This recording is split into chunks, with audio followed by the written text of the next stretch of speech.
Нова воредна состојба ќе нема, а лидерите на партиите да се состанат уште денес и да се договорат за можниот датум за избори, порача председателот на државата Стеван Пендаровски во денешното обраќање.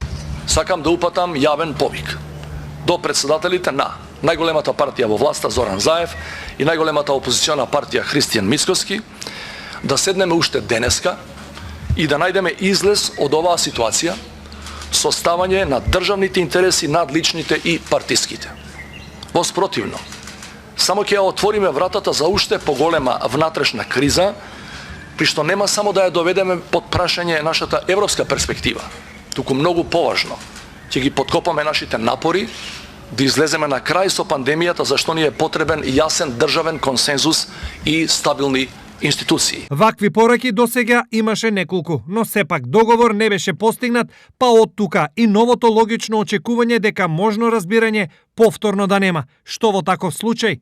Мене ми е најбитно државава, не сум за ни за еден, ни за друг, ни за трет датум, држава да продолжи да влезе во мирни води, че прво да се справиме со пандемијата со заеднички напори, да ги обединиме ресурсите и човечки и други, бидејќи ги немаме премногу. И потоа да продолжиме по овој пат по кој одиме последниве неколку години, не би сакал да се враќаме назад. Че мислам дека само негативни ефекти ќе има ако немаме инклузивен изборен ден.